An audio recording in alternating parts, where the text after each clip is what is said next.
Oui. Ça y est, à partir de maintenant, nous sommes en train d'enregistrer. D'accord? Donc, Mélie, je coupe mon microphone et je vous laisse le temps de commencer votre exposition. Et c'est parti. Bonjour tout le monde. En tout cas, merci pour que je puisse commencer en début, pour que je puisse aller me reposer après. Alors, déjà, je sais pas si vous vous souvenez, moi, je travaille dans la petite enfance et donc là, mes activités sont en lien autour de la petite enfance, notamment en crèche ou en périnatalité. Donc, en fait, j'ai prévu trois activités déjà parce que j'avais prévu une intervention d'une journée pour commencer. Et à chaque fois, je fais l'activité versus enfin, l'activité pour les enfants et l'activité que j'adapte aux participants lors de la formation qui sont des adultes. Alors, la première activité, c'est écouter des bruits de la nature. Donc, le but de cette activité, c'est de favoriser le lien avec la nature, favoriser l'attention, la concentration et l'écoute de soi. Et sur le plan Snozellen, on cible l'axe de la sensorialité et de l'ouverture au monde et l'axe relationnel. Donc, c'est une activité, j'ai mis à partir de 15 mois. Donc, l'idée, c'est de former des petits groupes de 5 enfants. Mais cette activité peut se réaliser également en individuel dès le tout petit. Chez l'enfant verbal, ce qui pourrait être intéressant, c'est de demander à l'enfant, à la suite de l'écoute, de lui demander ce qu'il a entendu. Cette activité, elle peut se produire donc en extérieur, donc à l'extérieur de la crèche, ou bien s'il y a une salle snozellen dans la crèche, dans une salle snozellen, avec un poste à musique, puisque dans une salle snozellen, on n'aura pas forcément accès à l'espace extérieur. Donc les variantes à cette activité, en salle, possible d'écouter des musiques qui reprennent des bruits de la nature, si on n'a pas si on n'a pas la possibilité d'écouter des bruits environnants, des bruits de la nature. Alors pour les participants, donc comment je les inviterai à se mobiliser.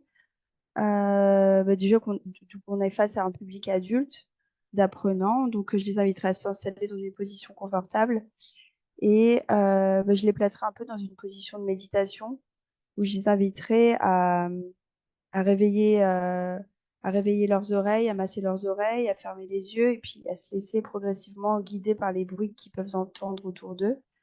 Donc ça peut être des bruits extérieurs, les bruits autour de la salle, les bruits de dehors éventuellement, et en les guidant progressivement avec ma voix pour qu'ils se recentrent sur les bruits extérieurs et non sur leur pensée qui peut devenir envahissante s'il en est.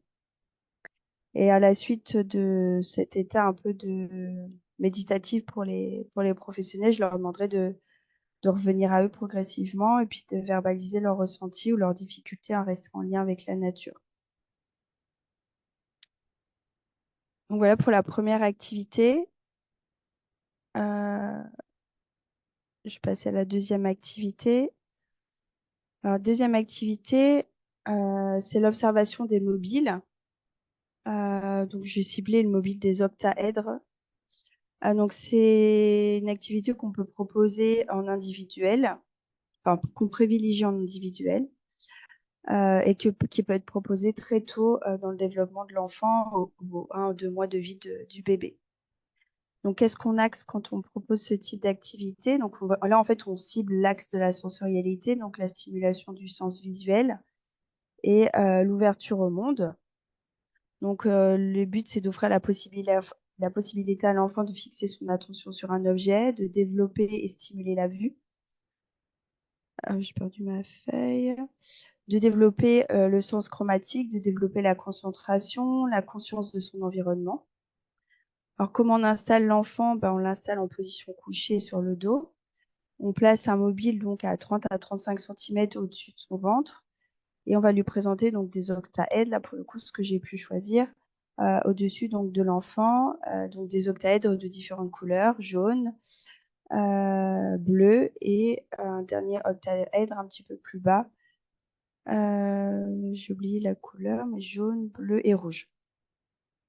Voilà. Ensuite, où on propose cette activité, donc ça peut être fait en salle de vie de l'enfant, par exemple, qui est en crèche, ou bien dans une salle Snozellen. On peut proposer un peu ça un peu partout. L'idée, c'est d'avoir le matériel, c'est ça qui est un peu plus compliqué. L'arrêt de l'activité, bon, quand l'enfant montre des signes de fatigue. Et pour les participants, ben, l'idée, c'est de faire vivre un peu cette expérience d'être allongé sur le dos. Donc, l'idée, c'est que les participants se mettent en binôme, donc à deux. Il y en a un qui simule un peu l'enfant, donc allongé sur le dos. Et l'accompagnant est à côté, il va lui présenter des objets sensoriels visuels pour stimuler le sens de la vision.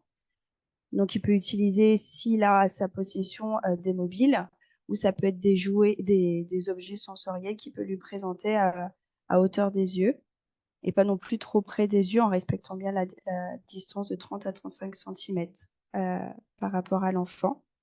Et puis ensuite, on inversera les rôles. Le, L'apprenant, l'accompagnant devient la personne allongée, etc.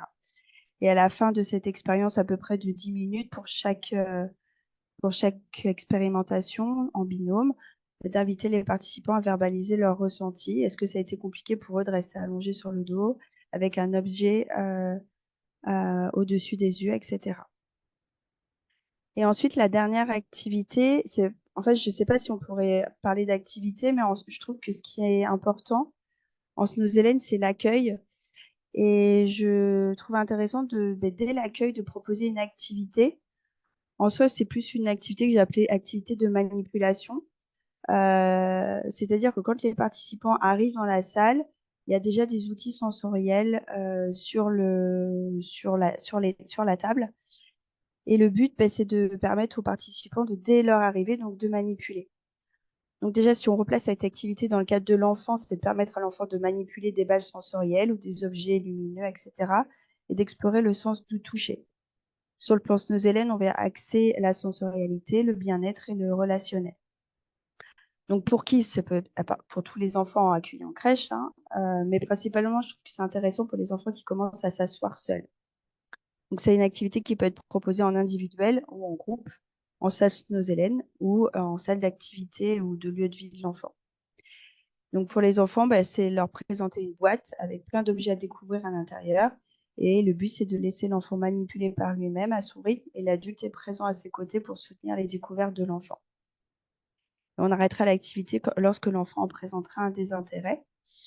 Et pour du coup les participants en situation de formation, comme je vous disais, bah, c'est de mettre des objets sensoriels sur la table. Et dès l'arrivée des participants, bah, les apprenants peuvent manipuler. Et moi, en tant que formateur, l'idée, c'est de les laisser manipuler en attendant leurs collègues, de commencer à élaborer des choses autour du Snozellen. Et l'idée, c'est de revenir un petit peu à cet accueil à un autre moment pendant la formation, lorsque j'élaborais la question du bien-être, et notamment des transitions en crèche, où parfois les transitions chez les enfants avant le repas, etc., ça peut être difficile. Et ça peut être justement le moment d'introduire du Snozellen. Voilà pour ma part. Merci. Est-ce que vous avez des questions à poser à Amélie? Curiosité. Moi, j'en ai une, je me permets. Parce que du coup, vous séparez enfants et participants dans la formation et vous dites, et tu dis, pardon, et tu dis, oui, la fin de l'activité, c'est quand les enfants, ils sont, nanani, nanana. Mais la fin de l'activité pour les participants, pour les stagiaires de la formation, elle fonctionne comment, à ton avis? Pour les 3 activités? Ouais, pour une des activités, est-ce que tu te mets, par exemple, dans ta tête, sur une formation d'une journée, par exemple, si j'ai fait une seule activité qui mène les participants jusqu'à à la nuit, on va dire, Mmh. ça peut Ah durer oui, 30 minutes. Ça peut durer ce qui a manqué, c'est pour les participants, la durée de l'activité. Ouais. C'est important d'y penser. Une journée, elle passe Mmh. très rapidement. Mmh. Alors, j'ai échangé avec Céline et on était en train de dire, oui, sur une formation sur 2 journées, parfois, on n'a pas le temps d'y aborder ou d'y rentrer dans quelque chose d'assez spécifique. Donc, même pour les stagiaires, il faut qu'on puisse avoir en tête, cette activité-là, elle va durer 7 minutes. Ah, mais c'est très peu de temps. Mais comme j'en ai plusieurs, je vais laisser plus de temps peut-être pour une petite séance que je veux proposer l'après-midi ou le lendemain. Je laisse un peu plus de temps pour celle-là et je ne donne pas trop d'amplitude à la première. À part si je regarde, j'observe des points qui sont intéressants qui se passent là. Et là, oui, je prends un peu plus de temps et je pointe des choses. Mais sinon, je passe à autre chose. OK? Ok. J'en fais Mélie, j'en fais des activités qui tournent autour de 5, voire 10, jusqu'à 15 minutes. Mm. D'accord? Donc, ça dépend de ce que toi, tu envisages de mettre avant dans cette journée de formation. C'est juste mon petit apport. D'accord. Quelqu'un d'autre a une question? On peut continuer à avancer.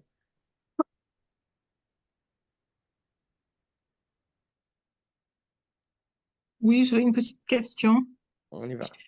Par rapport à l'écoute, le fait de mettre deux enfants ensemble avec un adulte, alors je sais pas, parce que moi j'ai fait quelque chose de beaucoup plus libre, et aussi en crèche.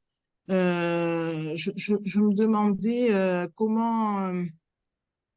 comment tu l'amènes exactement pour que l'adulte puisse intervenir en fait au niveau de l'enfant, puisque l'enfant, lui, il est dans sa découverte. L'idée se entend en fait où je l'aurais vu au début plus en quelque chose, j'ai dit un groupe de 5 enfants. Après, Oui, pour que l'adulte l'accompagne dans la découverte, c'est vrai que moi, je trouve que partir à l'extérieur, si les enfants ont la possibilité de sortir du lieu de crèche, c'est d'aller avec les enfants, par exemple, dans les espaces où les enfants peuvent se découvrir à l'extérieur et d'accompagner l'enfant à regarder l'oiseau sur la branche et de l'amener justement à être un peu curieux de son environnement. Regarde, il y a une voiture qui passe, ça fait du bruit. C'est un peu dans ce sens-là que j'aurais vu la découverte sur le d'accord. plan auditif, plus par l'extérieur. Après, je sais que souvent de fois, on est limité de sortir, donc ça se résume à mettre des CD et d'écouter des bruits un peu enfin, qui reprennent la vraie vie. Donc du coup, là, c'est un peu plus facile à, entre guillemets, à guider, puisque c'est le CD qui tourne et les enfants écoutent le CD. Alors que sur l'extérieur, ouais, ça dépend de ce qui va nous venir comme bruit et son. Mais pour l'avoir fait en fait avec les enfants quand ils sortent souvent au moment de la récréation, enfin de la les petits temps de regroupement de D'espace, soir, oui. ben, c'est vrai qu'ils peuvent venir à nous et ils peuvent être amenés à observer ce qui se passe autour. Et je trouve que c'est un bon moment pour les accompagner dans leur découverte auditive. On s'assoit au sol et voilà, on regarde s'il y a une voiture qui passe, on regarde s'il y a un camion et du coup ça amène du son, donc de la découverte. Il m'a donné une idée et j'ai trouvé ça très, très bien. Il m'a donné des idées avec le cachet coucou pour les tout petits. Voilà. Ça va être assez intéressant avec les boîtes sonores d'animaux où on Ah peut en oui. mettre un petit peu partout. Et Mm. donc, du coup, au fur et à mesure que tu parlais, j'ai trouvé intéressant.